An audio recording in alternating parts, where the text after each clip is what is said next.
चाहते हैं कि तुम सिर्फ दरी बिछाओ, तुम इनके घर में जाओ तो अपनी चप्पल और जूता उतार कर सर को झुकाकर नीचे बैठ जाओ।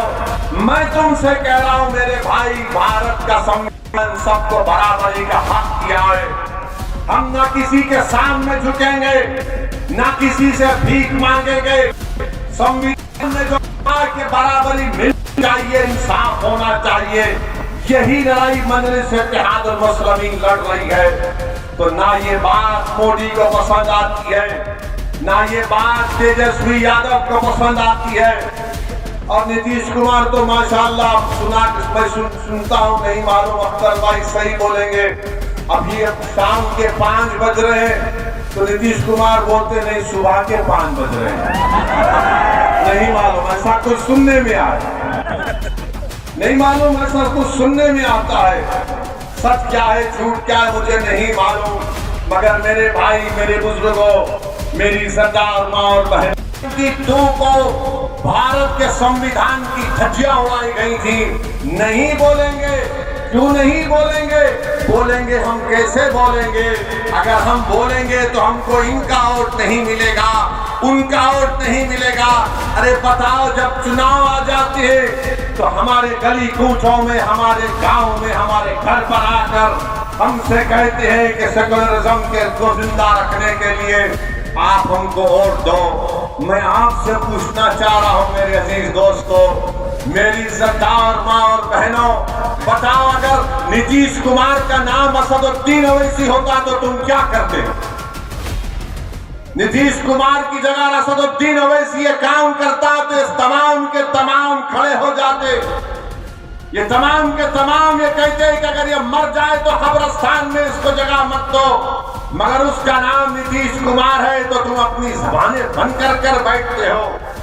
मैं चुनाव लड़ता हूं, तेजस्वी मिलकर हुकूमत बनाते हैं और फिर बीजेपी को बिहार में मुसल्लत करते हैं क्योंकि उनका नाम तेजस्वी है। तुम उसको कुछ नहीं बोलोगे।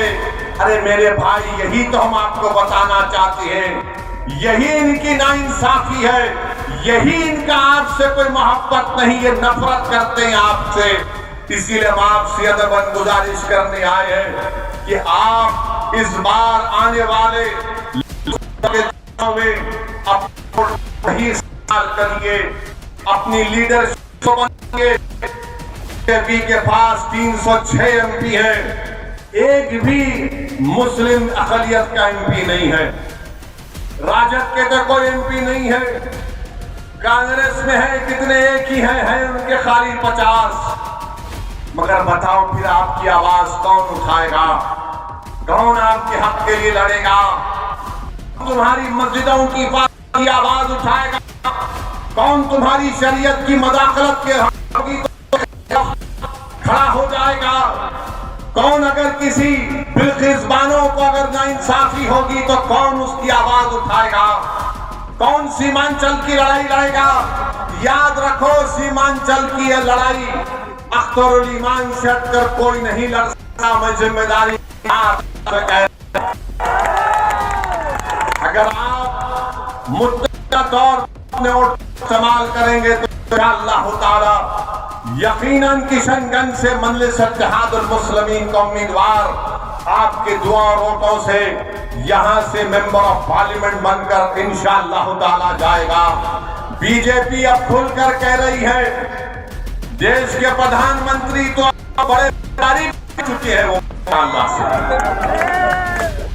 हर चीज वो माने कहां कहां आप देखते हैं। अब वो कह रहे हैं कि 370 सीट पर जीतेंगे। मेरे भाई, क्या ये नाम निहाद सेक्युलर पार्टियां रोक पाएंगी बीजेपी को? क्या ये रोक पाए 2014 में?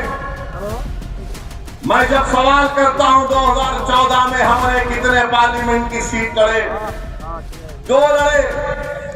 2019 में हम 3 लड़े।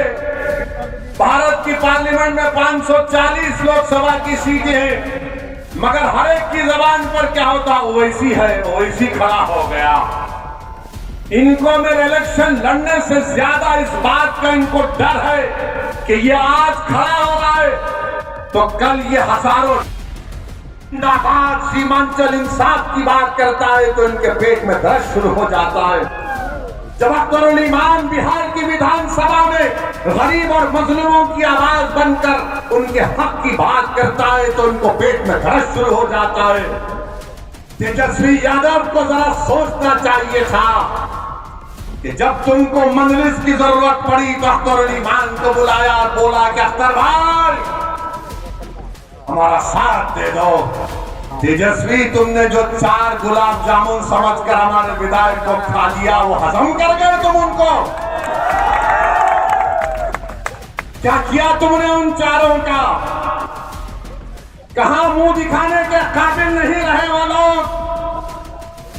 आज अख्तरुल ईमान से कह रहे अरे हमने पहले दिन से कहा था कि हम बीजेपी से कभी समझौता नहीं करने वाले, हम कभी समझौता नहीं किए, ना करेंगे कभी इंशाअल्लाह ताला। 2 मरतबा नीतीश कुमार को तुमने मुख्यमंत्री बनाया और 2 मरतबा नीतीश कुमार ने बिहार की जनता को धोखा किया और बीजेपी को सत्ता दी।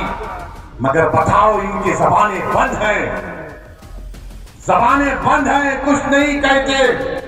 मगर मेरे अजीज दोस्तों और बुजुर्गों, हम आपसे सिर्फ यही अपील करने आए हैं कि आने वाले लोकसभा के चुनाव में नरेंद्र मोदी के 370 का वो दावा कर रहे हैं, उसको रोकने के लिए, सेकुलरिज्म को हकीकी कामयाबी दिलाने के लिए, सीमांचल में इंसाफ की लड़ाई लड़ने के लिए, बिहार के गरीब और मजलूमों के ताकतवर आवाज को पार्लियामेंट में पहुंचाने के लिए, वतन अजीज के गरीब और मजलूम अकलियतों के आवाज को बिहार से पार्लियामेंट तक भिजाने के लिए हम आपसे ये अपील करने आए हैं, गुजारिश करने आए हैं कि आप अब की बार मजलिस को वोट दीजिए।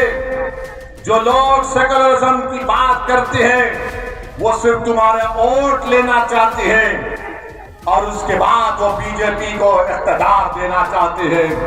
तो हम आपसे अपील कर रहे हैं कि आने वाले लोकसभा के चुनाव में आप मुत्तहिदा तौर पर अपने वोट का इस्तेमाल करते हुए अपनी आवाज को लोकसभा तक भिजाइए ताकि आपके इत्तेहाद,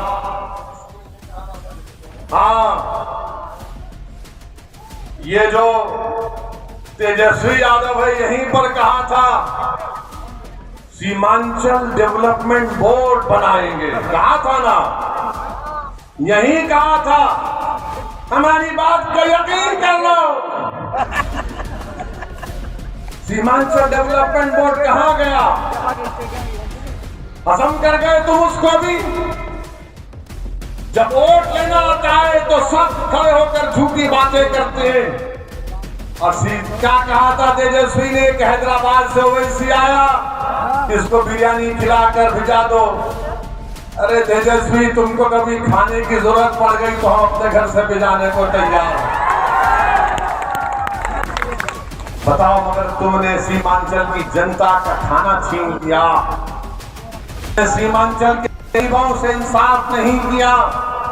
तुम तो डिप्टी चीफ मिनिस्टर बन गए, चाचा मुख्यमंत्री बन गए और खूब तुमने गुलाब जामुन खाए, खूब मलाई खाई, मगर सीमांचल की जनता परेशान है।